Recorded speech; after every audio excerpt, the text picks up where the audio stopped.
Bash in the gang. The Mandalorian is great in the new series, and let's check out what's new in the world of pop culture with your hosts John, Tim, and Quentin, and a podcast we call Rewind and Reload.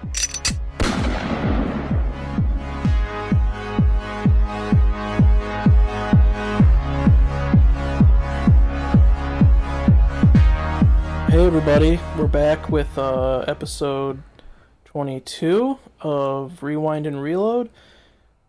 This week we're going to talk about how I felt like a huge asshole for making fun of Hallelujah being played in that Justice League trailer. What? I'm so glad that I'm not the only one that didn't like that. I hated it, and I was like, so bad. I didn't know. So do you know the reason that it's in the trailer? No. I don't. Apparently, and this is from a YouTube comment, so take it with a grain of salt. Apparently, it was one of his not J.J. Abrams, Zack Snyder's daughter's favorite songs. The daughter whose unfortunate death caused him to withdraw from the suicide originally. And I was like, and someone was like, oh, it's a tribute to her because like he's gonna make this project, you know, kind of in her memory because she was the reason he pulled out of it originally. And I was like, oh, now I'm an asshole. I just thought it was because he wanted to reinforce his Superman is Jesus agenda. I mean, I guess I'll feel like an asshole. Yeah, I guess I will feel like an asshole if he does like a, you know, tribute to her, like during the movie, like at the end or the beginning, like this is dedicated to my daughter or whatever. Like I'll feel like an asshole then, but until then, I thought it was a bad choice. Especially with the scenes. Like, the scenes just didn't match the music. So, we could talk about this for a little bit, because, I mean, but, have you watched the original movie? The original cut? Yeah. I haven't. Silas Stone doesn't die in the original cut, does he? No. Because he definitely does in the trailer of the Snyder cut. Oh, yeah, he definitely does, but I don't know. I'm looking because I read, like, the plot summary. Like, I read the plot summary, and, like, it doesn't say anything about him, like, using the mother box or anything like that. And I was like, what a spoiler just to throw in a trailer. He doesn't die in the original because at the end, he helps Cyborg, like, become like the actual, like, get the little cyborg symbol and stuff and like upgrade his like tech. Yeah, that's wild. Like one of the mid-credit rolls. So like he's still alive. I didn't even put two and two together until you said something. That's wild to me that they just showed off like a major ancillary character's death in the trailer of this movie that, you know, most people have already seen all of, but I'm worried, honestly. I want this to be like blow me away, a totally different movie, but I almost feel like they're just gonna change some minor things and put some deleted cuts in, and it's gonna still be a shithole. I mean, that's how I feel about Suicide Squad 2. I was like, I want this to be a good movie just based on like these Z-tier DC characters they're putting in this movie. Oh, dude, I think it's gonna be good just because like James Gunn is doing the movie. Yeah, that's fair. Like, but I just hope Warner Brothers backs off of some of these directors because they're really ruining movies. No, we can't have, I don't know, Batman cursing. I don't know if that's a thing that they've tried to. Oh, I'm thinking of Marvel, where Marvel, the Avengers game, Marvel had a stipulation that you can't show any of them taking damage in the trailer because they don't want their superheroes to appear weak. Jesus Christ. Did you know that Marvel actually... Okay, so mutants... Probably not, but enlighten me. So Marvel did this thing, I think it was in the 80s, where they claimed that mutants weren't real people. So mutants. Holy shit. Okay, so like you know how like in the comic books, like for a long time running, I mean mutants were trying to just be like, hey, we're normal people just like you. Well, Marvel I've seen straight X-Men up, 1 and 2. Yeah, but, I mean, no, I know it probably happened. But it's a big thing in the comic books. And it was a big thing, like during like race stuff, like race wars and stuff, like where it was like, hey, everybody's people. Like just because they're we're crazy different, you're the same. You think the same and all that. Yeah. Well, it's on the books that mutants aren't actual people, and it really pissed people off when they found this out because they didn't want to pay taxes on dolls. So they get like a huge tax break. Way. Yes. So they get a huge tax break on all of their like action figures and stuff because technically none of the characters from Marvel are actual like people. All because of like some tax thing. So like people got fucking furious. Alright, well, here's my rebuttal. Technically, red hair is a mutant gene. So any dolls that are ginger, you don't have to pay taxes on them. Is that real? Yeah, or red is hair that is like caused by a mutant gene. Yeah, no, like I'm saying, like, is that an actual thing, or is that something you're trying to get out there for people to get a tax break? No, he's making fun of the Marvel thing. Okay, sorry. I'm just letting the people know their rights. Okay. So any picture of a ginger person, you don't have to pay like person taxes on, according to Marvel. Yeah. Well, yeah, pretty much. But yeah, so anytime you buy a Marvel, action figure, you just know that, they don't have to pay like hardly any taxes on that. Anytime anybody buys a picture or a video involving Jean Grey, the government has to pay them because then no one wants anything to do with Jean Grey. Let's be clear, though. Well, yeah, but no, it's because the double mutant gene. Oh. Well, okay. Yeah. It's like a double negative, dude. The laws are crazy. I don't understand. I don't make the laws. I just practice them. Yeah, Much like my favorite mutant. Oh wait, that was an industrial accident.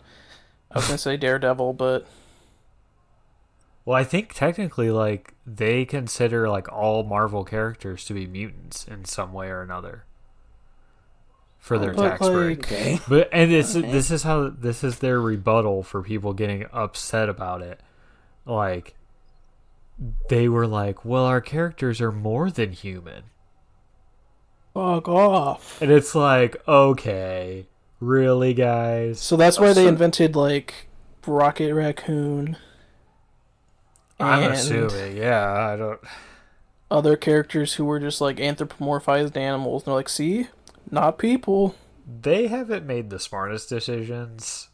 Like, they've made some like big corporation decisions that are kind of shady. Yeah, I have a feeling that like the writers and the actual artists had like no say in that, and they were just like, I just want a job, dude. Yeah, I just feel bad for their writers and stuff because they just go in trying to get their art put out in the world. So, before we ramble about DC for too long, I feel like we could make an entire episode about the DC fandom and everything that came out of that.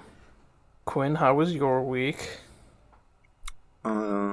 I started school again. How's that going? What's your it's actually honestly, it's fine. I have like fucking 3 computer classes. What's your big ticket class? Ooh. My big ticket class, probably fucking stats, bro. Oh yeah, that's. Fuck stats. I would ask who you have, but I'll ask off podcast because I don't want to actually dox any of our professors. I don't even know my professors' names. If it's who I had for stats, Zoom. Fucking have fun. Very, very thick accent. Okay, not the professor I had. Okay, yeah. That's the joys of community college, baby. Or commuter college, whatever the fuck it is. It's technically a state college, but it's a commuter college. You're not wrong. You get that. I feel like that. I don't know. Maybe that's also an issue at big universities as well. But I feel like every math professor I've ever had has just had a very thick accent. Never from any specific part of the world. Like I've had like European accents, African accents. I'm trying to East and West Asian accents. Yeah. So, like, it's just every math teacher at my university just has a very thick accent, and it's rough. But, I mean, it's whatever. Other than that, I did some skateboarding. I filmed for Rat Bastard. Hopefully... Is that the guy who runs every year in California on the Libertarian ticket? Yes. I Can't skate remember that for guy's him name. now. Vermin Supreme. Vermin Supreme, yeah. Vermin Supreme. I knew that something guy's to do actually with really rats. cool.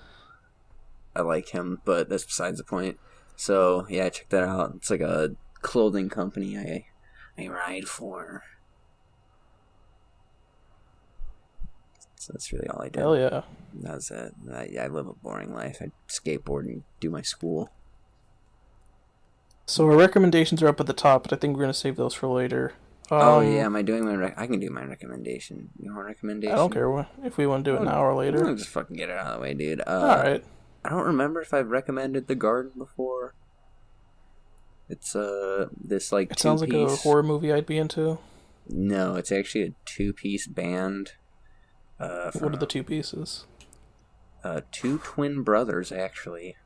Well, yeah, but what are their pieces? One plays bass, one plays drums, but then there's also like they have like a bunch of like kind of like I guess electronic stuff going on as well too. I don't know how to describe it fully. It's a very interesting, like, I guess the word would be eclectic mix of like punk and electronic and rock, and I don't know. It has a lot of really interesting stuff going on. And funk. There's kind of some funky songs, yeah, actually. So you should listen to their newest release, Kiss My Super Bowl Ring. It's probably my album of 2020. It's actually what OJ said before what happened. Allegedly. Allegedly happened. The glove didn't fit. If he did it.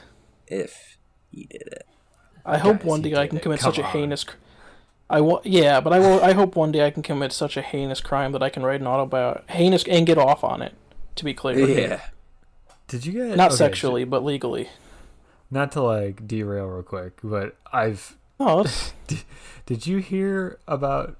the Bronco came out. They were going to release it on OJ's birthday. Hell yeah, brother. But they found out... They found out, like, somebody in their ad department actually came out and said that they were doing it on purpose. It was not a coincidence. Fuck you, then. Dude, they gotta build up that fucking... They gotta build up the lore. Dude. They sat down long and hard in the boardroom and were like, what are our specifically white Broncos known for? Oh, the OJ chase.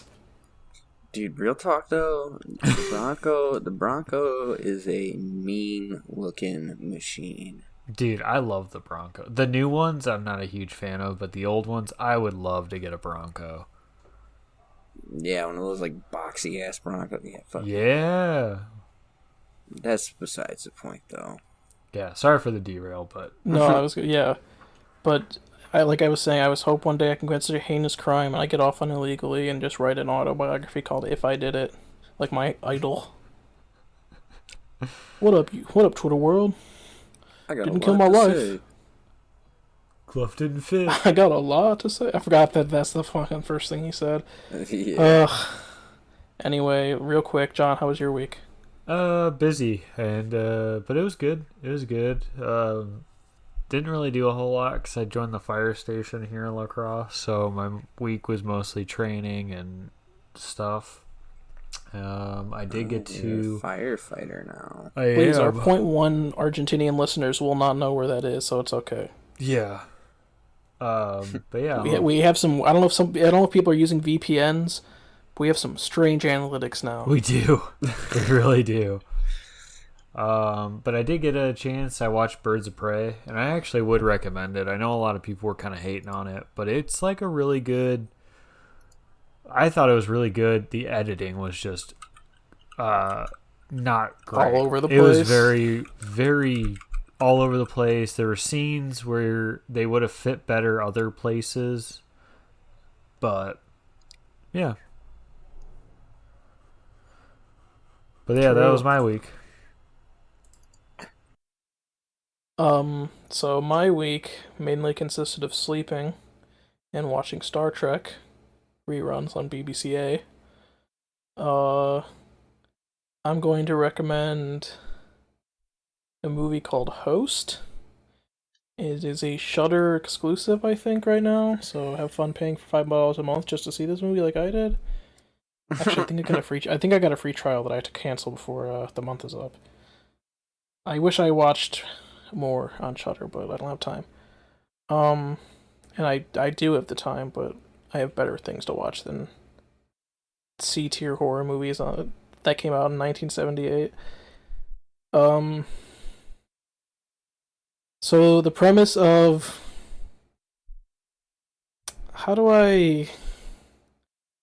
the premise of Host is a Zoom call gone wrong, where a bunch of 20-somethings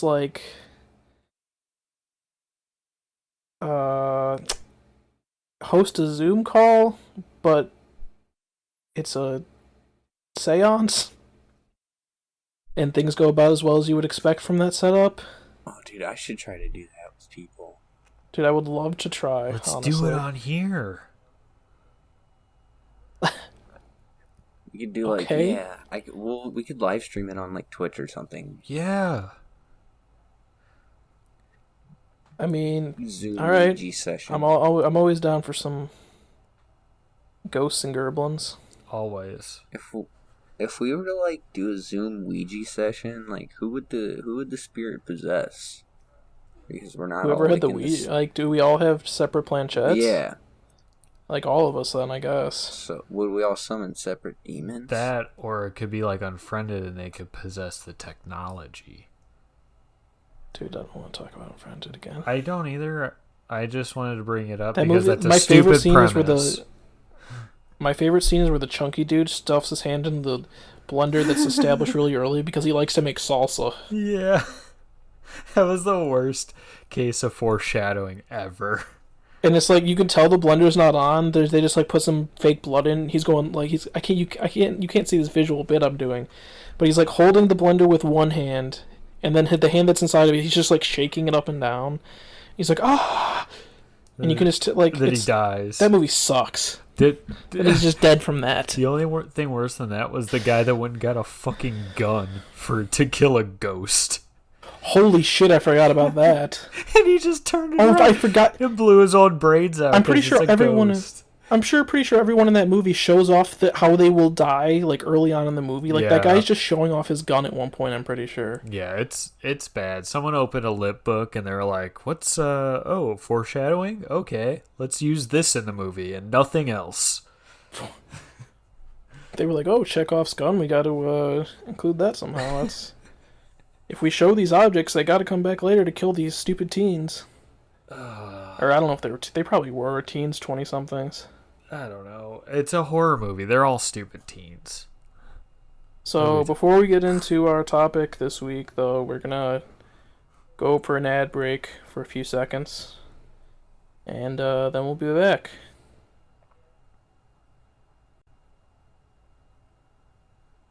Okay, we're back. Yeah. And so this week I'm going to take the reins a little bit.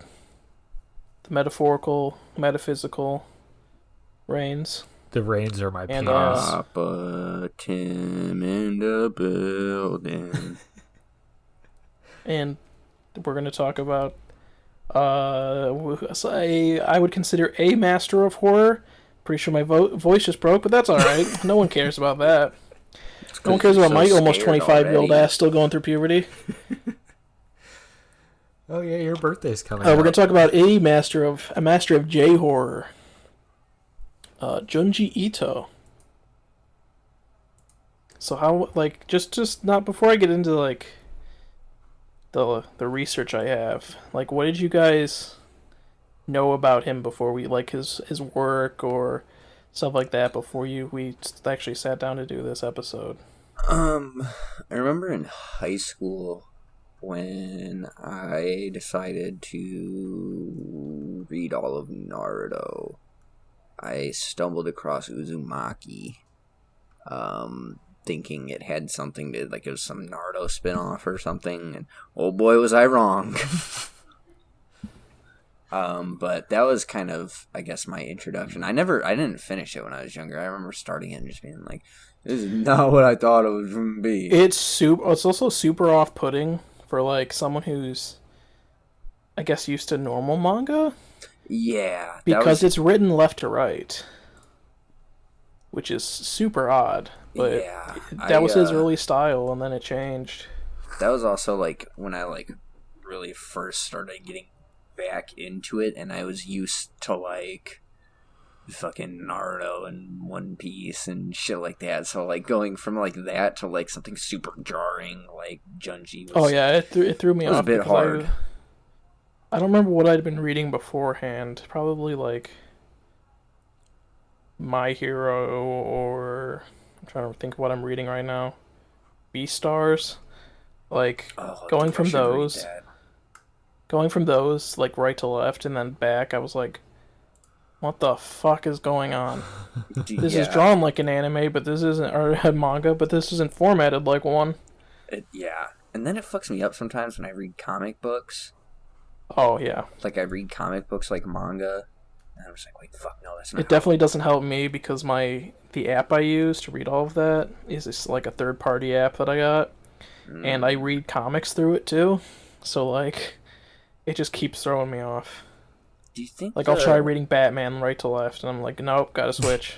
Do you think the whole backwards thing with Junji was, like, a stylistic choice? Partly, maybe, probably. Because, yeah, I get... We'll talk more on it in a bit, but yeah, his horror is a lot different from just, like, jump scare. Yeah, it's very... You know? Like you said, we'll talk about more, but it's very, like, atmospheric and... Body. Like, the horror... Yeah, there's body horror, there's a lot of, like... Oh, this is just, like... fucked, and it's going to keep continuing on after this ends. The best description I've ever heard was it's like being tied to a train track and then just being forced to watch the train come. It's suspenseful. Yeah. Like, you know, I think something is going to happen, and then it, like... I think some of his stories are also like it's the build up before you're tied to the train track, and then like the story ends with you seeing the train coming. Yeah. Oh, that too. That's because like sorry. Oh, I was just gonna say before we kind of move on, the only thing I really knew, and I didn't know really too much about him at all. The only thing that I knew and I found out that I had watched before was Spiral, which Uzumaki. Yeah. But I watched the live action one from 2000. Oh God, Which I actually like. It's weird. It's crazy fucking weird. But like actually, I watched a couple interviews like through this process once we chose this topic, and like Ito like actually thought it was really like a really good version of his work. So I was like, well, that's good. I was like, at least he liked it. That's funny. Like, he liked it a lot. So does he, like... So I think he, like, I think maybe Junji Ito has, like, Stephen King syndrome, where he's like, oh, I just like seeing my stuff on the screen, even if it's not great. Yeah, and it wasn't, like, a great movie. Even being, like, an American watching, a Japanese movie, like... I was like, this is okay. Though. This is all right. Junji seems like just like a really nice guy. Oh yeah, he does. Yeah. So like, absolutely. I don't know if he has the capacity to be like, yeah, no, that sucked. Through this process, I had been like listening to a couple of his stories, or he's got this thing on. Oh, I think he did it through Crunchyroll, where he like would read his stories and they'd reviews horror and stuff. Yeah, and I was doing that, but like I fell into this hole of just watching his interviews because I love him so much. Like, he's such a nice guy. He's so funny and awkward. He's a shockingly normal man. Yeah. Mm-hmm, yeah. So, I guess I have a lot of, like, background / interesting things before... Well, not really. I kind of have... So, to start us off, I guess, Junji Ito was born July 31st, 1963 in Sakashita, Japan, which is now Nakatsugawa in the prefecture of Gifu.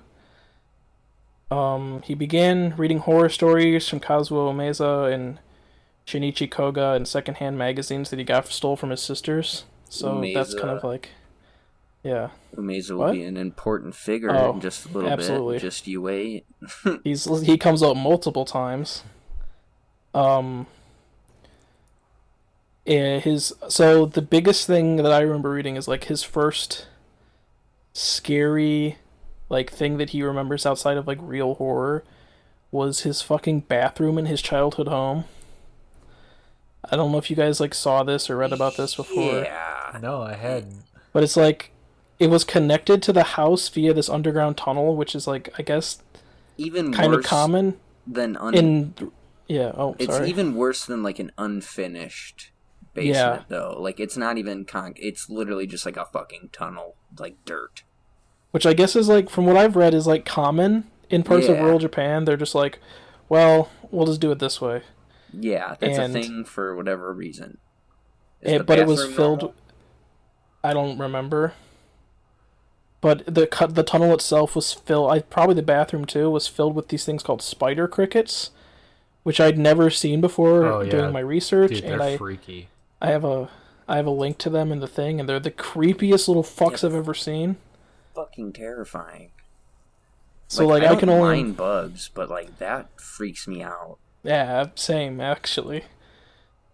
And I can just imagine like that would be like something I would, if I was a horror author, I would draw upon as a really scary experience. And he actually did cite it as a influence on his work, so clearly he did internalize that experience. He first began writing and drawing manga as a hobby while employed as a dental technician. Oh, I knew that. Around 1984. And in 1987 he submitted a short story that would later be serialized as his first work, Tomie. Yeah, no, there's no O there. Tomie. Tomoe is a character in Ghost of Tsushima. Yeah. Tomie, it was serialized to Gekkan Halloween, which was, or Monthly Halloween in English, which was an old, I don't think it's still in circulation, like horror manga / stories magazine in Japan. The short story went on to win an honorable mention in the Kazuo Umeza Prize, which was actually judged by the author himself. So, like, to pretty much get an honorable mention from someone you grew up reading the stories of is, like, wild. Oh, also, fun fact real quick, on being a dental technician, he said, like, somebody asked him in an interview one time, like, oh, do you have any regrets, like, not following through with that, or whatever, and he said, one, no, and then, like, they had a follow-up question, like, if it helped him in his, like, horror, or drawing, or anything, for, like, inspiration-wise, he said no, but... like, essentially, I guess, like, what he did was, like, he was the dude who would, like, make the molds for the teeth and, like, all that. Like, he, like, made the fake teeth and stuff like that or something, I guess is how dental technicians work. I don't really know. But I mean, I think there's different technicians for different things, but... Yeah, but he said that helped him learn, like, how to sharpen his pencils, yes, and stuff like that. I watched the like same thing.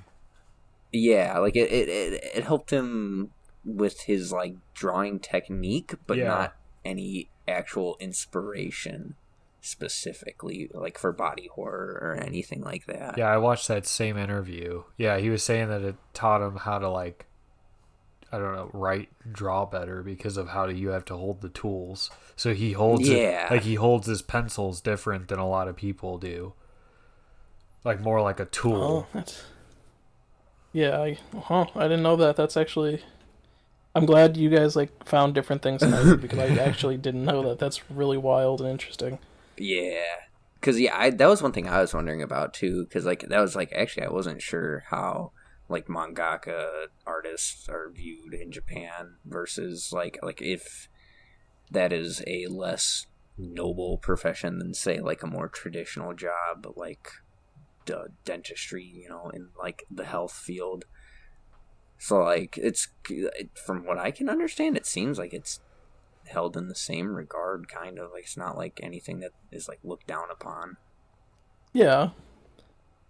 I mean, I feel like in America, like, oh, like, what do you do? Like, I'm a comic book artist. Like, I feel like that's not as, like, taken as seriously as, like, in Japan, like a mangaka would be, I guess. Depends on who you talk to, because I'm going to say that any comic book writer or, you know, artist is held in regard to me a lot higher than any, like, healthcare, like, doctors and stuff, because, like, they do... Well, I don't know about doctors, but I'd say dental technicians are not held in the same regard as, like just Jack Kirby and Stan Lee. But just to me personally, I know not to everybody. Even but like I don't give a fuck if the guy gave a root canal to Jimmy Carter. He's not in the same.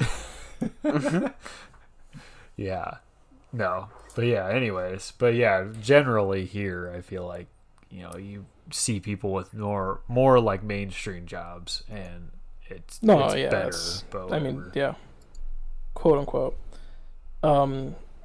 So a little bit of a jump in time. He was He was originally a collaborator with Hideo Kojima of Metal Gear Solid fame, and Guillermo del Toro of Hellboy and Pan's Labyrinth fame. They collaborated on Silent Hills, as some of you may know of as PT. That game that took YouTube by storm in 2014. Yeah, that's still supposed to, like, have a full game or whatever, and it's not. No, absolutely doesn't. You're just reopening old wounds right now, Timothy. Yeah, I know. Me too, bud. Me too, bud.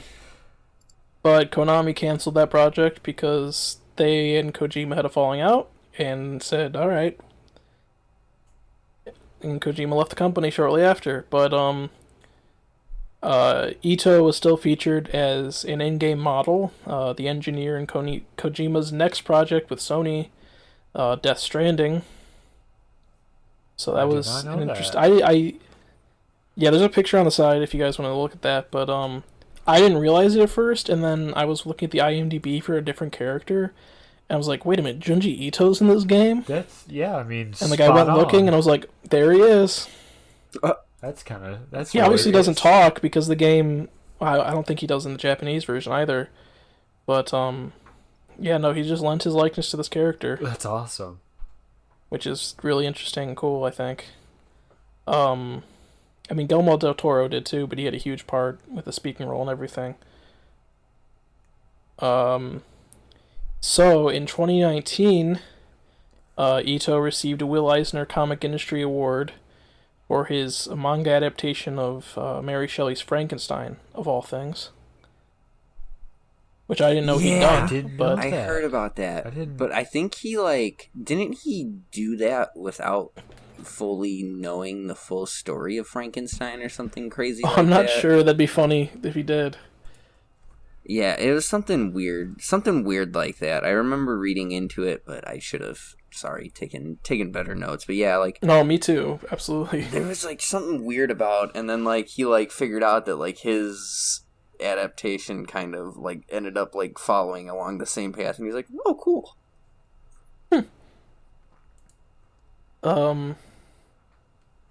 Other than that, like these are just like little fun facts I have about his life and career.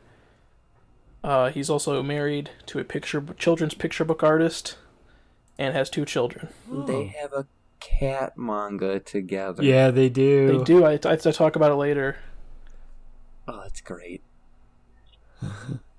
So the next thing I have is some cited inspirations, and I didn't actually talk about styles.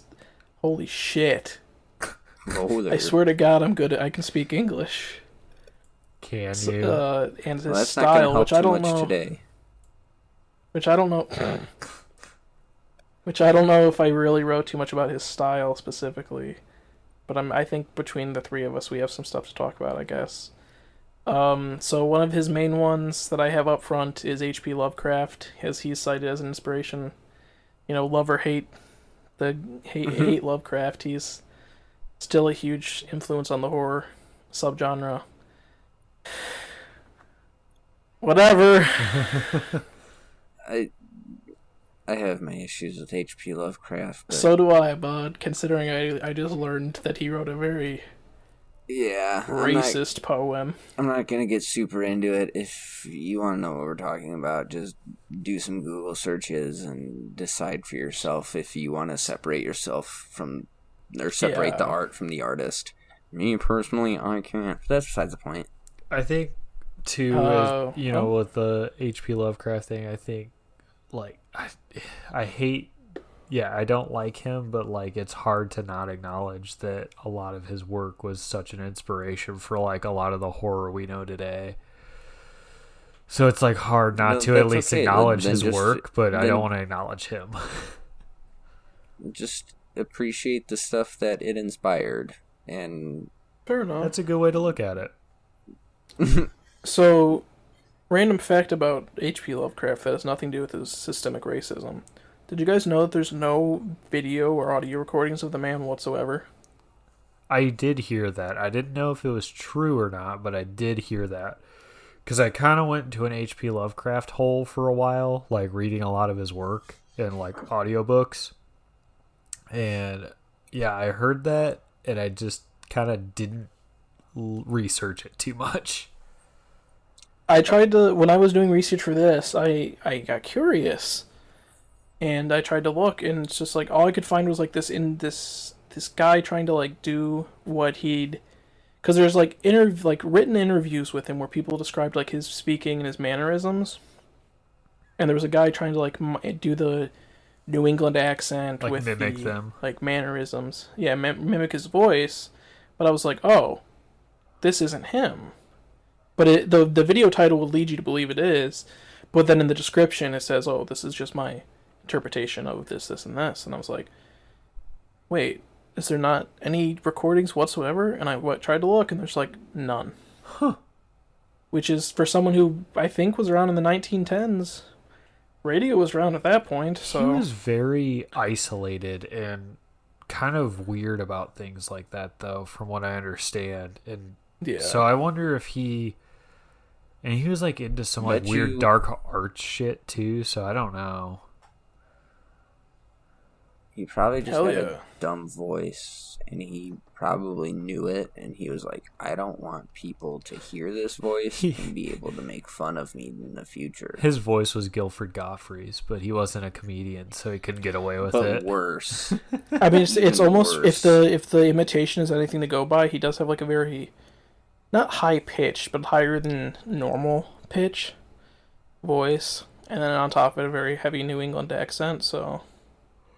It's confirmed H.P. Lovecraft has a stupid voice. I thought you were going to say H.P. Lovecraft was an incel, and that might be true too. I don't know. He definitely was. Let's do a quick Google search. Was H.P. Lovecraft married? No. Oh wait, yeah. Wasn't he a part of a sex cult too, though? Dude, I hope so. Anyway. Yeah, let's move on. Yeah, let's fucking another inspiration that Ito has cited on his works is Hideshi Hino, who was a horror mangaka and the director of 2 entries of the Guinea Pig series of films. Do you guys know what the Guinea Pig movies are? No. They're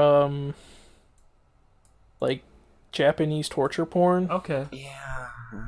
That were like so realistic that Charlie Sheen apparently, I mean Charlie Sheen was probably high on coke when he did it, but he apparently thought one of them was real and contacted the FBI, leading to an inquiry with the FBI and the federal authorities in Japan, and the guy was like, no, they're fake, and like had to show them some of the special effects stuff so they wouldn't believe that he just killed a woman for a film. Oh my god. They're fake. A fun fact about, I don't remember which entry of the movies it was, because there's like 6 of them, and Hideshi Hino only directed 3, and the same one about the Charlie Sheen story, which some people have cited as apocryphal and not true, but I'm not sure if it's unclear if that's the case or not. But the film was also apparently found in a Japanese serial killer's collection, which prompted even further controversy, so take that as you will. But no, it's like very graphic, like murder and torture of people, and apparently a lot of horror people liked it and took inspiration for the body horror, which is kind of another thing. Another one of his influences was Yasutaka Susui, who was the original author of the short story. I don't know if they were short stories or novels, but the stories of Paprika and The Girl Who Leapt Through Time. See, I don't know anything about these. I've never So heard of this. The Girl Who Leapt Through Time is a very loose anime adaptation from, I don't know if I wrote when it was. I think it was like the early 2000s. Okay. And it's like, oh, it's a very loose sequel. I'm sorry. But the original is about, I don't remember. I read what the plot was, but I didn't make notes about it.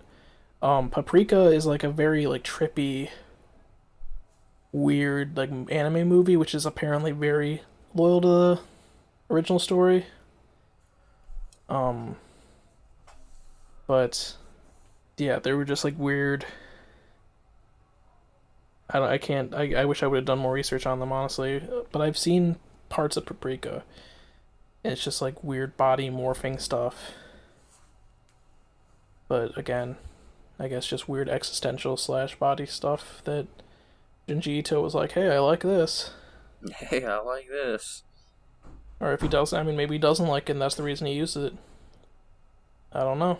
Also a possibility. But, I guess this is the style part I was trying to talk about earlier. Some of the recurring themes in Junji Ito's work are things like jealousy, envy, body horror, obviously, irrational compulsions. A lot of these can be seen in Uzumaki now that I'm reading them. Societal collapse, deep sea organisms, and the inevitability of one's own death, which is fun. Just the kind of horror I like, the kind that makes me have existential dread. Hell yeah. As if it's not bad enough already, baby.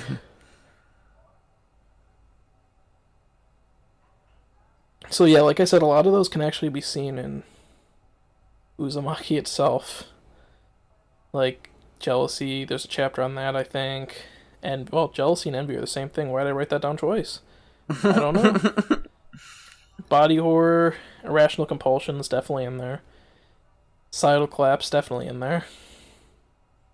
But anyway, like one of the main things that his work has been described as, and I think it may probably even by him, I'm not sure though, was like horrific situations that stem from like normal everyday things.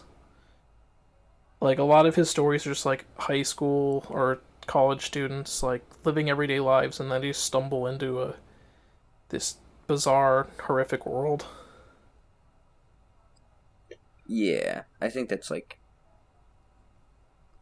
kind of helps add to his style of horror. Of his style of horror and writing, I think, because like it's like, oh well, you put this could just happen to me. Yeah, they're obviously like unrealistic fucking situations. Like your body's not gonna fucking split open and eat someone. It starts off so they put it in realistic enough situations that like by the time things get so unrealistic, you're already like in it, you know? Yeah. So I talked earlier about Tomie is like one of his first hit stories. Tomie is the story of a girl who is supposed to have died and just shows up to school like nothing happened, which is, I don't know if I want to spoil it for you guys. I think I know the ending, but yeah, John, do you know / care? Actually, and if our listeners don't wanna know the spoiler, just skip like a minute. So, you don't care though? No, go ahead. Yeah, but if listeners don't want to, the ending, yeah, just skip ahead like 30 seconds, 45. If it sounds like we're still talking about it, skip another 30. So the ending of Tomie is just like, her classmates accidentally murdered her. Oh. Like, I think she fell off of something, and then they just, like, chopped up her body. Oh. Fuck. That sounds like... Huh? Fuck. That sounds like another anime, but kind of, like, somewhat different. Instead of, like, the girl coming back, like, only, like, one person... Like, everybody ignores her or something. I don't know. Fuck, what's it called? That's a side point, sorry. You're talking about another? Yeah. Where only the one guy acknowledges the other character. Yeah, I know what you're talking about. Yeah. But like, yeah, she just comes back and like people are trying to keep it a secret, and then they just start disappearing too. So that's how Tomie goes. But Tomie was actually inspired by like a real experience that Ito had. When he was in school, one of his classmates died, and he said he felt strange, and that he felt like the boy was just going to suddenly... He felt strange that a boy he suddenly knew had just like suddenly disappeared from the world, which is, I think, something we can all kind of relate to with growing up and learning about death. Yeah. And he said that like he half expected him just to show up in class one day. And that's kind of how he got the idea for Tomie. I get that because, like, when Caitlin from school, like, I graduated with her, she died when we were juniors. And it was weird going back to school after she passed away because it was like you half expect a person to, like, walk back through the door again. Especially somebody, like, you know, when someone's old and stuff, you kind of know it's coming. But, like, someone that's, like, your age that all of a sudden dies and you like expect them to come back the next day, like it's a weird feeling. Yeah, absolutely. And like I guess obviously it's a really weird feeling that a lot of people feel, and he turned it into a horror story that was wildly successful enough to launch his career pretty much. Some of his work I feel like honestly is like almost like a therapy device for him. Probably. I feel like that a lot of like horror writers / mangaka, obviously. I mean, it's I like feel a lot of your... It's like any art, really. Yeah, that's true. That's fair enough. Yeah. Art so is much of therapy, art is based baby. You got a point. And I mean, I wrote down like what a lot of his most famous stories are based on. Gyo, the story of clickety clackety nasty decomposing sharks and fish coming out of the ocean and like killing people, is based on the anti-war feelings Ito developed after hearing his parents' tragic and horrifying war stories. Because he was born in I think I said 63? So his parents had lived through the war, and the stories he heard from them had just like had such a deep impact that he was like, well, I want to write a story about that, but not about that. Gyo, the one with fish Yeah. Where they Yeah, get, it's like, the one. spider robot legs. Mm-hmm. Yeah, I was gonna. The spider robot legs are powered. I was gonna talk by about it a the- little later, but yeah, Yeah, okay, we can talk about it. Yeah, I'll just tell you guys now. But like, one of his big fears is sharks too, and that's why like a lot of the like that fed into it because he doesn't like the sea or the ocean. Like, he doesn't want to swim in it like ever. Like, he said in an interview he likes looking at it, but like he does not want to get into it at all because he's so terrified of sharks and like the abyss that the ocean is. And that fed into a lot of Gio or Gaio. I don't know exactly how you pronounce it. I think it's Gio. I think it's Kyo. I would assume that's how it's pronounced. Actually, Gio Ugomeku Bukini. Fish, ghastly squirming. It's the English translation. Like, what the fuck? What does that even mean? Well, the robots are powered by the gases being released by the decomposing corpses of the fish. So the movement and the power of the robots comes from that. Oh.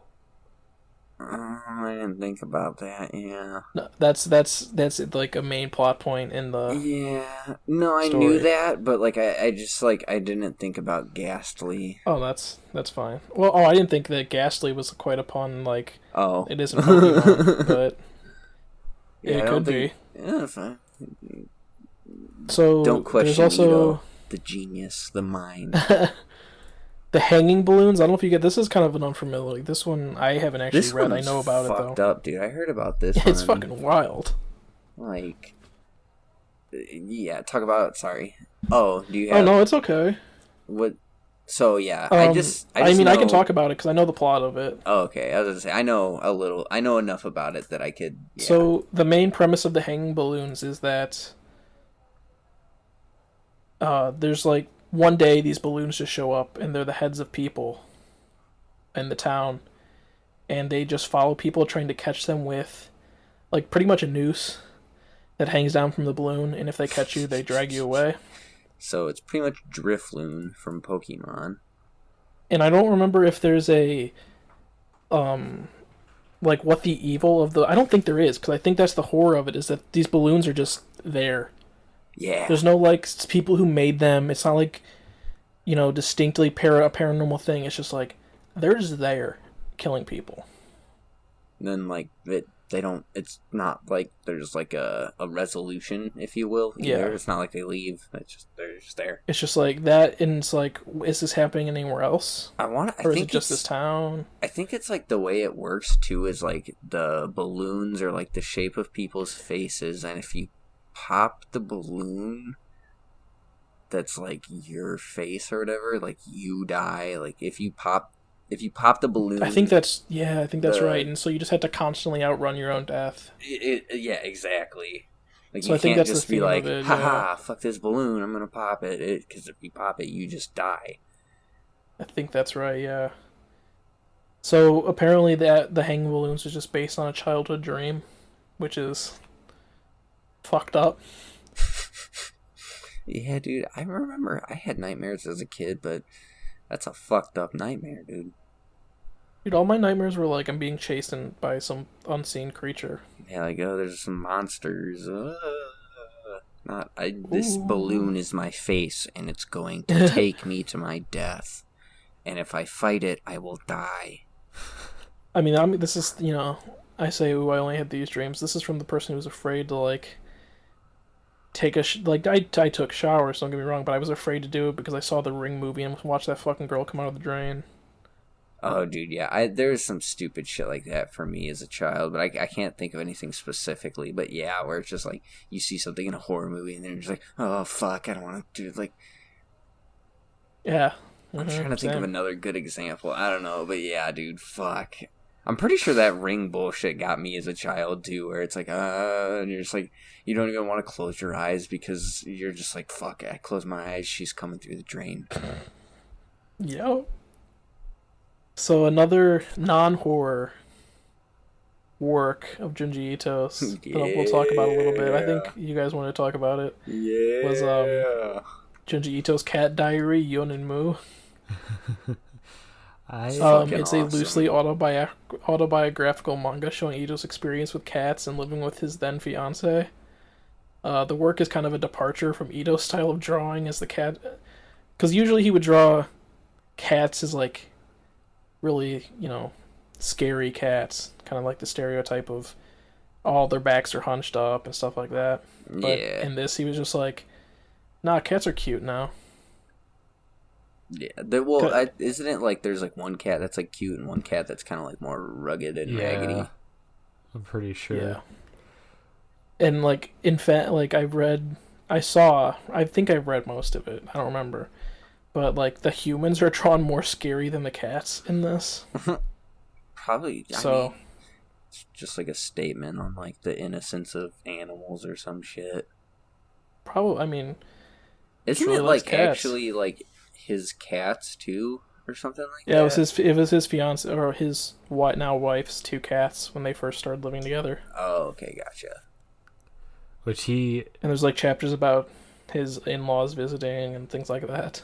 It's so funny to hear him talk about his cats, because he's like, yeah, one of them will let you pet them and like it's really adorable, and the other one's like doesn't want you to touch it ever and has a really big attitude, and he like obviously favors one cat over the other, but he's like, I love them both. Except this one's better. One of my favorite interviews that came out that I've seen was like Junji Ito talking about cats in anime. I haven't seen that one. Oh yeah. And there's that scene from Azumanga Daioh where like the one girl gets her hand bit by a cat every other episode. Yep. Yeah. And he's like, this is more terrifying than anything I've ever drawn. Yes, I saw that interview, because he was like, you just sit there in suspense waiting for it to happen, because he's just... you just see the cat for like 30 seconds before it bites it. See, I love that's why I love him. He's just fucking hilarious. Like, he has such a weird sense of humor. I love it though. It's so good. It like comes out in the work too, but like it definitely comes out in like it's so weird. So I didn't talk about it when I was talking about Uzumaki earlier, because there's a little bit later we're going to talk about Uzumaki kind of a little bit. But at the end of when it was being serialized, at the end of every volume he would write like a little fake comic about his art process and like how he was struggling to find, like, he became obsessed with the spiral himself. And his editor was like, this isn't okay. But there's a part where he's like, we have to go into the mountains to talk to the guru's spiral. And then it's just him, like, the next one is him waking up on a plane. And he's like, was that all? Did we go to the mountain? And there's other ones like that, too, from his, like, the Junji Ito collection of short stories where he, like, writes, like, little fake comics about how his writing process. And it's hilarious. I love it. Sounds like he went a little insane in the process of Uzumaki. I mean, subject matter is definitely insanity-inducing almost. Yeah, especially if you think about it too. Like everything is in black and white. You know how much fucking time he probably had to spend inking just drawing spirals. Every fucking spiral. There's a lot of dark black backgrounds. Like that takes time. That takes a lot of time. So absolutely. yeah, I could see how like that would like cause an unhealthy obsession with spirals. There's like fucking spirals all day, every day. So the next thing I have is like some adaptations that happened. And so this is something I found and I was extremely happy to find, is that apparently J-horror is not above the shit that we have in like American horror, where we'll just endlessly pump out sequels because the property is successful in the first 3 movies. things like Halloween or Friday. Yeah.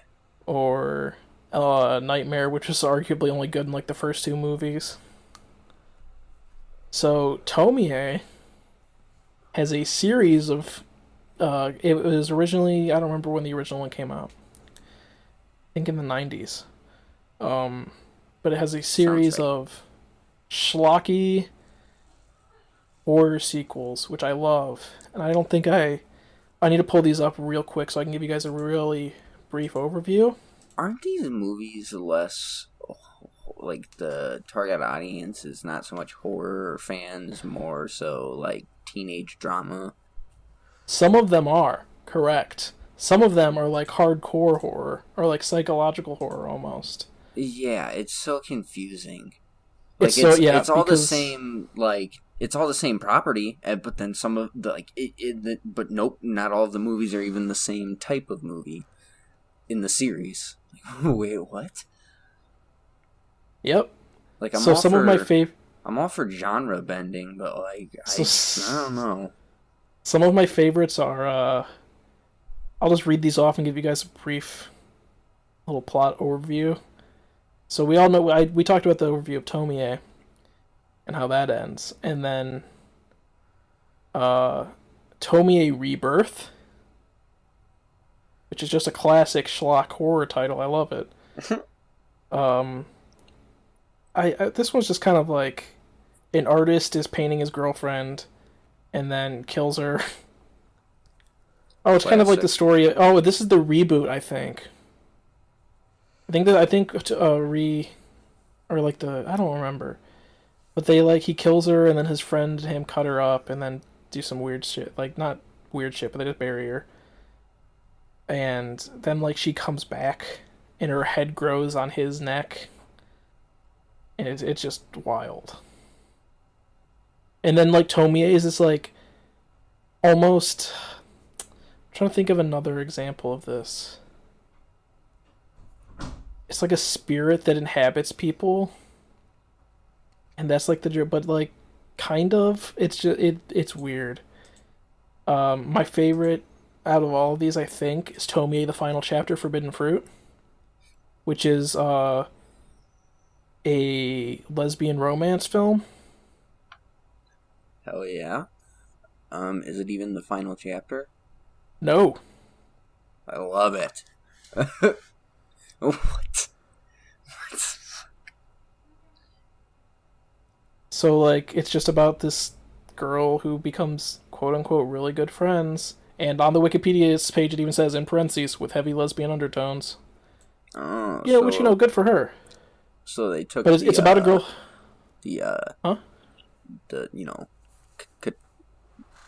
not Katara, Korra. They took the Korra approach. Yes. They're just really good friends. They're really good friends. Wink, wink. But, it's about a girl who writes fan fiction and gets bullied for it, but then, meets a girl and, they become, quote-unquote, really good friends. Wink, wink. Oh, God. And then... Does the other friend also write fan fiction? Dude, I don't know. I don't think so. And then there's just, weird shit again about, the Tomie spirit, and then the regeneration. And I think the end of it is, she finds a dismembered, regenerating ear at the end, or some cliffhanger bullshit. So the ending's a cliffhanger, and it's well, this isn't the final chapter. But maybe the final chapter was supposed to be about the fanfic. I don't know. Who knows? So then another classic in the vein of shitty horror movie crossovers. Tomie versus Tomie. Who wins? Who wins in a So fight? this one I can actually read because it's a very short plot summary because the guy who wrote it just didn't care. The plot revolves around 2 children who were injected with the original Tomie's blood and thus grew into full-fledged Tomies themselves. The process, however, was flawed, causing them to degrade and forcing them to attempt to locate more blood from a pure Tomie. It's important to say a pure Tomie to sustain themselves. Years later, a young man who recently lost his girlfriend begins working in a factory where he attracts the amorous attention of a mysterious woman who lurks behind the scenes. Due to his love for his deceased girlfriend and his inability to move on, he does not feel any particular attraction to this Tomie. This, of course, intrigues her, and she begins to become obsessed with him. Soon he is caught in a vicious struggle between two rival Tomies, and neither Tomie will die. Hell yeah. Yep. Makes sense. So again, I forgot to mention that all of the big thing about Tomie is that she has a mole under her left eye. Yeah. That's very, very heavily in these movies for no reason other than to be like, that's the Tomie. That's the Tomie. Just so you know. That's how you know. Mie. And then we have this one's too long to read, but we have Tomie Unlimited. Everybody's a Tomie in that one. There's unlimited Tomies. I think it ends with... It says, so the last chapter is finally the character is shown walking out of the house, resembling Tomie. As she walks through the streets of Japan, she observes other women passing them by, many of which also being Tomie. Ah, dude, I know my shit. Okay, I watched all of the Tomie movies in preparation for this episode. She then walks up to a man, smiling, and is then shown being murdered by him in his apartment. Lying on the floor, she looks at a mirror, and Tomie's reflection asks her, "Are you happy now?" So hell yeah, dude. So basically, she got $100 million and she freaked it. Yes. That's rough. She took it to the penthouse and she freaked it. I hate you a lot of his works have been adapted film or television to varying degrees of success. I just want to say that I redlined on that. I forgot that I wrote to Oh fuck! What? I straight peaked hard on my audio on that one. That's fine. It's fine. We can fix it. We have the technology. This also includes my favorite Junji Ito short story, Long Dream. Oh, I like this one a lot too. Which was adapted into a TV drama in 2000, which really heavily veered from the actual ending. I feel like it could be turned into a drama pretty easily though, but I would have kept the same ending. Dude, I love Long Dream. Yeah. It's scary as shit to me. Just not being able to wake up from a 300 million year dream. Yeah, but it's only like a 30-minute nap, and you are in a 300-year dream. But it's insane.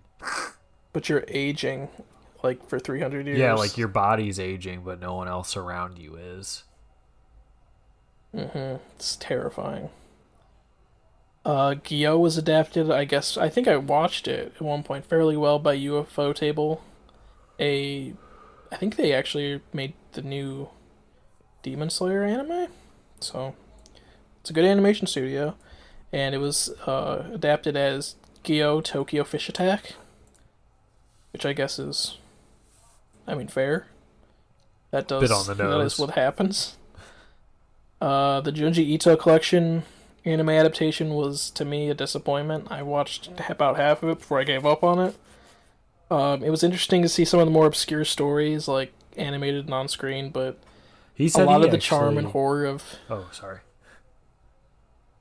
But a lot of the charm of the horror and static grotesque pictures that just kind of end that way, or so the big thing about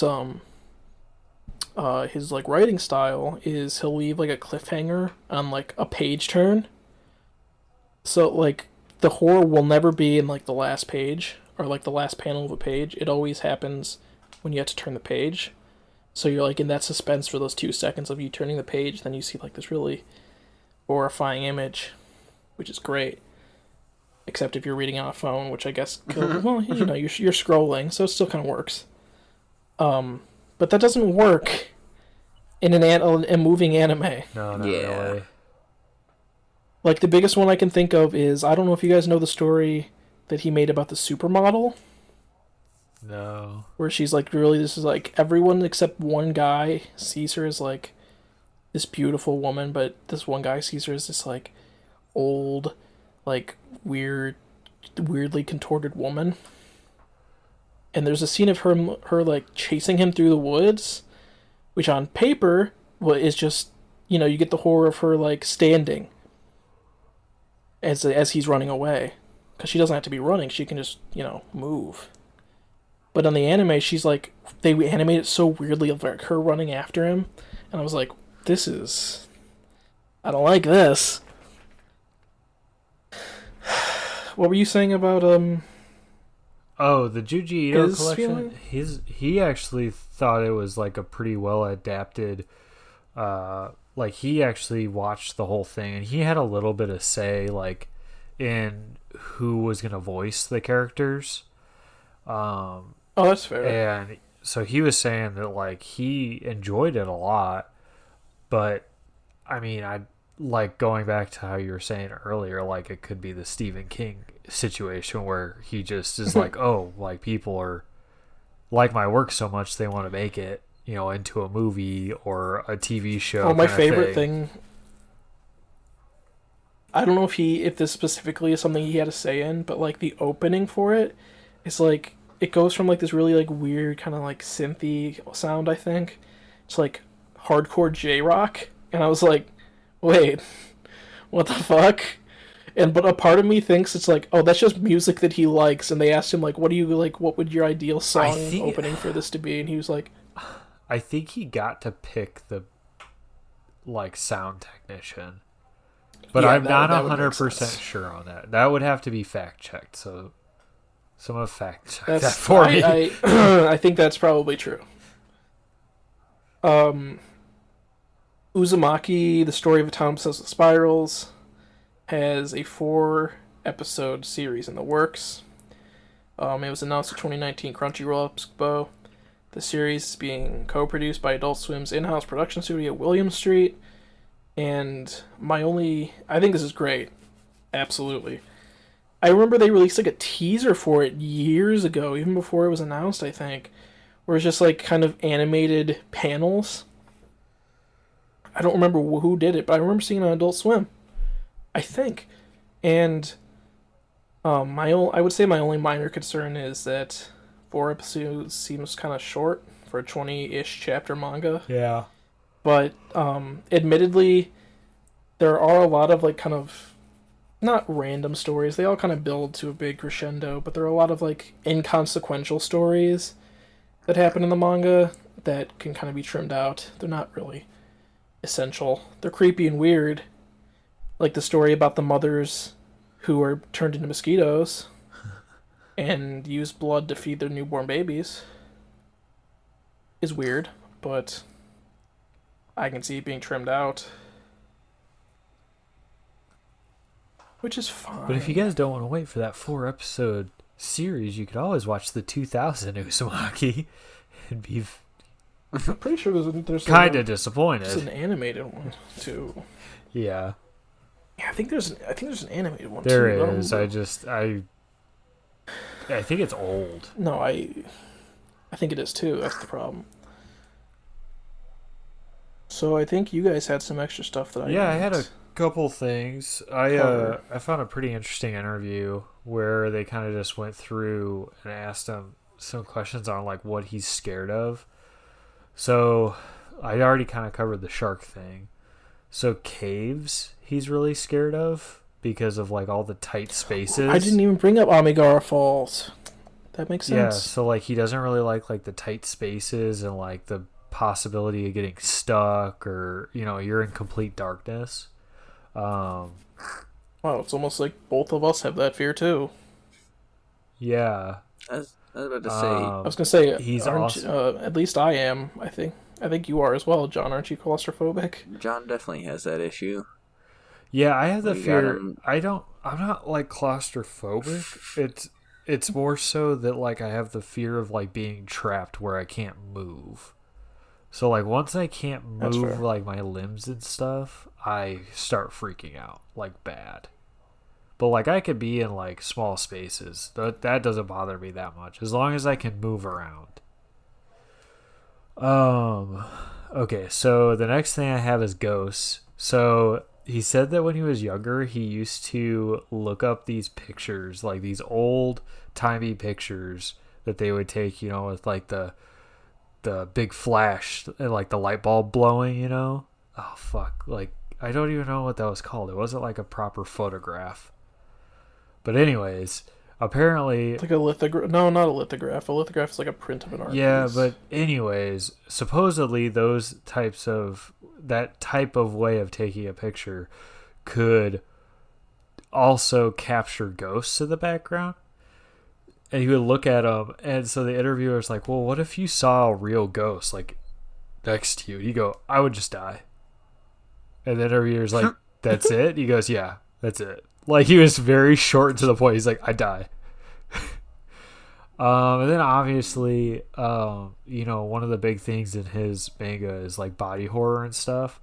So he like kind of put it in a way that I wanted to put in here is that like he said that like he thinks one of the scariest things is like the human mind and how like it thinks and thoughts and expressions and stuff. So like when you can take those things and put them on the body, it creates something completely different and terrifying. So I wanted to add that. That's all I got on that. So I don't know if you guys wanted to add a few things or not. War scares him. Like there's like one time in an interview where I guess he just like he like sat there and thought for a second, was just like somebody asked him like, hey, you know, like what scared you? And he's just like, war. War seems pretty real. And then like that was that. And also, yeah, we mentioned it before, but I had in here that bugs scare him.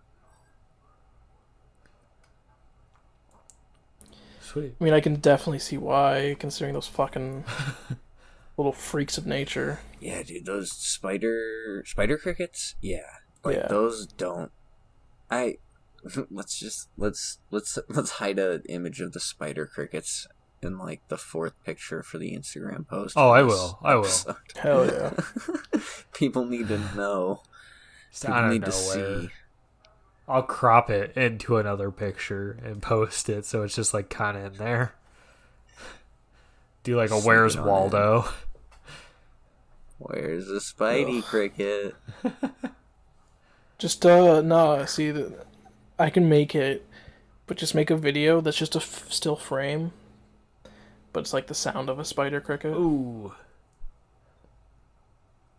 That'd be good. So it's just like, I mean, you know, people will know, but you know, whatever. I think that's all I had to say. I mean, I could talk about Faults of Amigara, or the Enigma of Amigara Fault, but it's like his most popular story of like people start finding these human-shaped holes in the side of this mountain. Oh yeah. And then eventually they realize that they fit people, and they start going into the holes. And then something comes out the other side, but we don't see what. And apparently it's goddamn terrifying.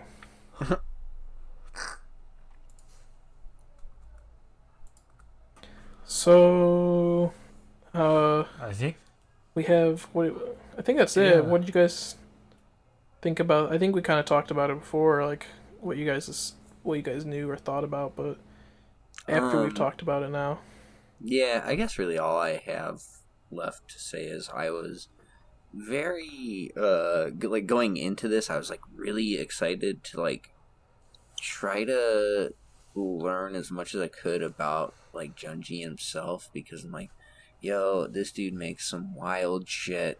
I bet he is going to be a wild dude. And you were so wrong. Couldn't be any further from the truth. Yeah. I love it. Interestingly enough, he is extremely normal, which just to me makes him even more interesting. Like, he's just like, I don't know, you'd think somebody who's like making this super fucked up. Yeah, because like, they, especially considering you look at, not to like get off track, but you look at, I don't know if you guys have seen pictures of Kazuo Meza. No. He looks like something out of Japanese counterculture. Let me see if I can find a picture. He looks like the '70s idea of like '70s counterculture, like punk almost. And not really. He's just he looks like a strange dude. Oh, this jacket's like counterculture as fuck though. I love it. Let me try and find let me copy image. Yeah, I found a and picture it's of him. So it's just like this is what you would expect like a guy like that to look like, but Junji Ito is just a normal dude, like a normal husband and father who just happens to write really fucked up shit. Yeah. He's a dude, he likes his cats. He draws his fucked up shit. And that's it.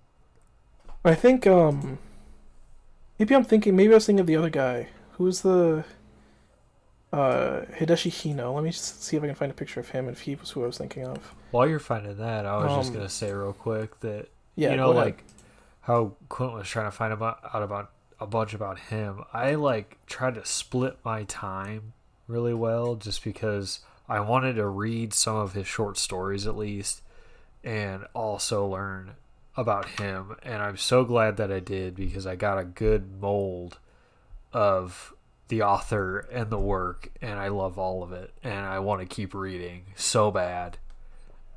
So, in fact, here's a picture of Hideshi Hino and Umeza together.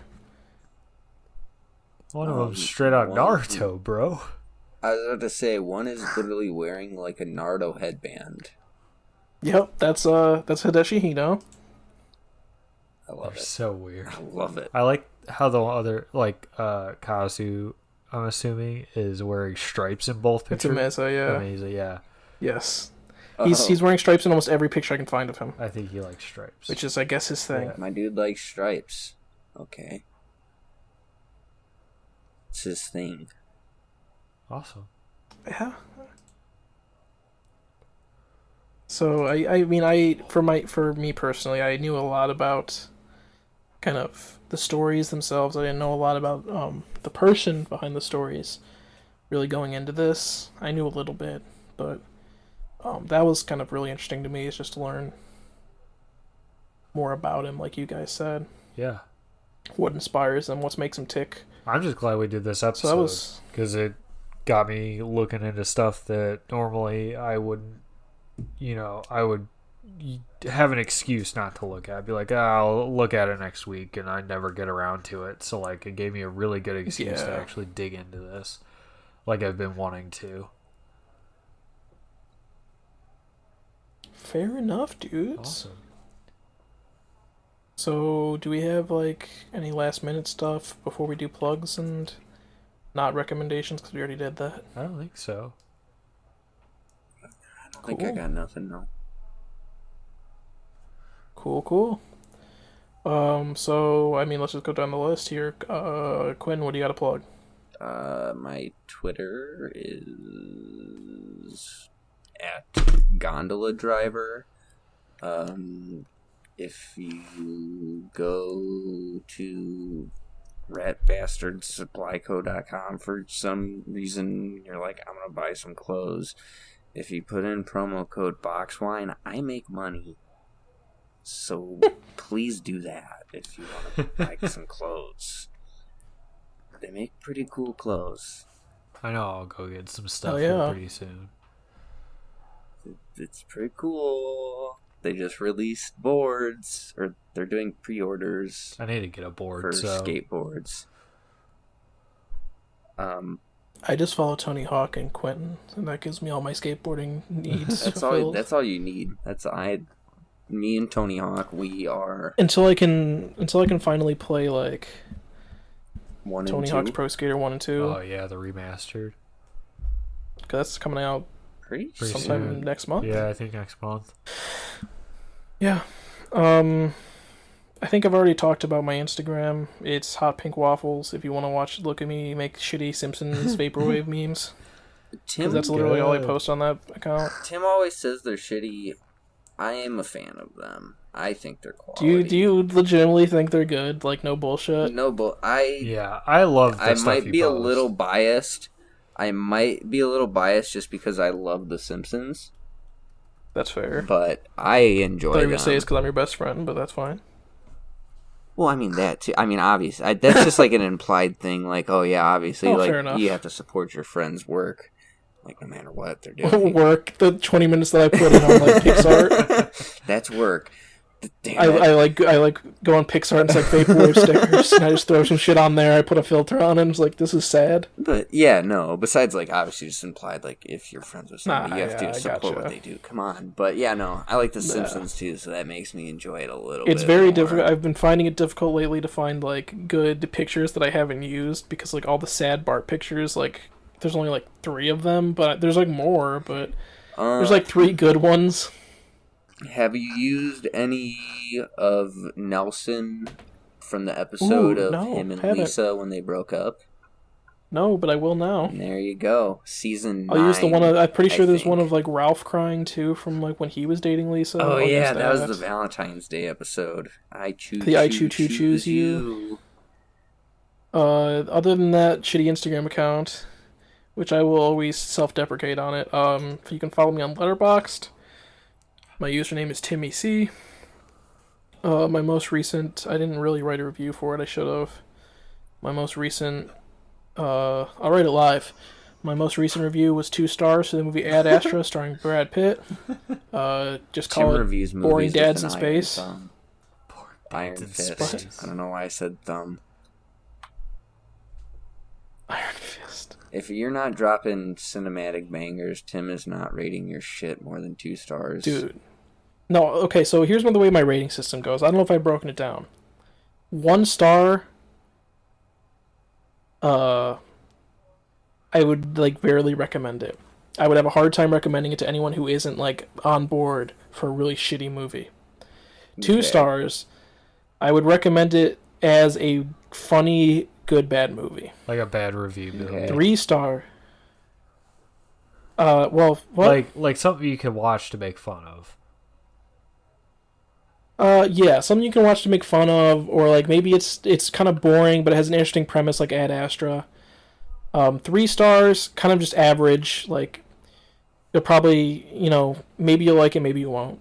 4 stars is something that I feel like I could recommend to like a good number of my friends, even though a lot of my friends have the same taste in movies as me.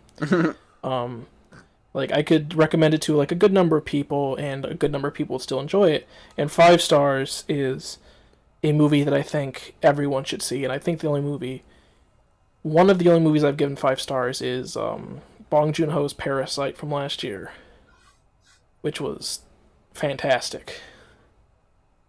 Mine would be Pee-wee's Big Adventure. So, not to get off topic right at the end, but I've been watching What We Do in the Shadows. Are you about to tell me Pee Wee Herman's on What that We Do show? in the Shadows is good. No, it is 100%. It's funny. It's great because it's still executive produced by Taika Waititi. Taika Waititi, and he's a fucking brilliant director and filmmaker. But the episode where what's the guy who plays Pee Wee Herman's name? Pee Wee Herman. Yep, that's the one. I'll look it up real quick. But he shows up along with like 13 other celebrity cameos in one episode. Yep. And I was like, what the fuck? Yeah, Taika Waititi's in that episode Wesley too. Snipes just... Isn't he? Yeah. Yeah. The original cast of the original movie is... Yeah. All 3 of them are. And then Wesley Snipes just shows up. He's on like a Zoom call. He's like on like a fucking Skype, like a Zoom or a Skype call. And he's just like, yeah, what's up? I'm here. Yeah, they start talking shit on him because he's a day walker. Yeah. Oh fuck yeah, that was a good episode. He's like, it's still a vampire. Have you watched season 2, John? Yes, I have. All of it? I think so. No. So you've seen the episode where Mark Hamill makes an appearance. Oh then. yeah. That just threw me for a loop because like it was great. I didn't recognize him at first, but I've been replaying the Arkham games. I heard his voice, and I was like, wait a fucking minute. I heard his voice because you hear his voice before he makes an appearance, and as soon as I heard the voice, I was like, he's gonna be in it, and this is awesome. And then like the ending they give his character is just so fucking good. Also, I want to make that show's great. The Fire Lord in Avatar is also voiced by Mark Hamill. Yes, and I didn't realize it. Yes, like when I was a younger kid, but rewatching it, as soon as I heard his voice, I was like, "That's Mark Hamill. I don't even have to look it up. Fuck this." And I was like, "I'm so in this now." That man is such a fucking good one more at everything he does. Sorry guys, one more real quick off topic thing. Avatar voice actors. Did you know that Katara is voiced by the person who plays George Michael's girlfriend in Arrested Development? No way. No. Yes, and she's also in Scott Pilgrim vs. the World. Yeah, she is. Who's she playing Scott Pilgrim vs. the World? The lesbian ex. Yeah. Oh, she's Roxy? Yeah. Wild to me. Yeah. I didn't realize it. Then Carly goes, "Oh, that's her." Yeah, dude. I watched Arrested Development recently, and then me and Hannah sat down and watched fucking Scott Pilgrim, and then when we IMDb'd her, and then when it said Katara, I was like, no fucking way. And then every time she talks, that's all I can hear now is Katara. I'm just like, fuck. I didn't realize that. You watched Scott Pilgrim recently? Yeah, I did. Oh, both of you though? Yeah. I thought I heard Quentin say he said it too, I think. Yeah. What'd you guys think about it? Because I have mixed feelings about it, but I love it. I love it. I really liked it. I mean, if you read the comic, they leave a lot of things out that I wish they would have made a series on instead. But I think that the movie was really good. As far as an adaptation goes, it's great. It was a really good I used to not like it for that exact reason. That, like, oh, it leaves all these really cool things out, like, Negative Scott. Yeah. And I was like, oh, that was a really cool arc. They should have put that in. And not just had him as like a kind of a background character towards the end. Thing. But then like I watched the movie again because I own it on Blu-ray, and I watched it again. And I was like, the fuck was I thinking? This movie's fantastic. Oh yeah, it's really good. I didn't realize that movie is star-studded too. Like Aubrey Plaza. Oh, absolutely. Chris Evans. Yeah, he's the skateboard ex. The actor, he's, right? I can't think of his name, but yeah, he is. I was like, that's what I thought. Yep. Scott something, I want to say. Oh no, it's not Scott something. That's the main character. I used to know all of them by heart. I can't remember them now. Brie Larson's in it. Yeah. Yep. And then the guy that plays Superman and the Atom, and I forget his name, but he's like in a bunch of. He's in like the Legend of Tomorrow series on CW, and he played Superman in the shitty Superman remake that they made in like the early 2000s. That movie did not have that Macaulay much Culkin's brother. Oh yeah, Macaulay Culkin's brother's in it. You want to like feel like, I mean, we didn't really. Macaulay Culkin just turned 40. Yeah. I'm not quite okay with this, but like, whatever. So, I'm gonna plug my stuff real quick. Yeah, you do that. Go check my Instagram out at John Mergenthaler. There you go. I'm done. Cool. And then Bill Hader's in fucking Scott. Yeah, Bill Hader's in it too. Yeah. And if you've watched New Girl, one of the dudes from New Girl is in that show. I forget his character's name, or is in the movie as well. You talking about Jake Johnson? Is he in? No. The dude who have you ever watched New Girl? Yeah, I've watched the whole series.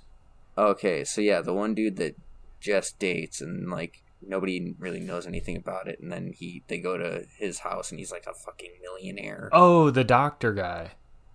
Right? Yeah. Yeah, he's a doctor in Scott Pilgrim. Yeah, he is in it. That's right.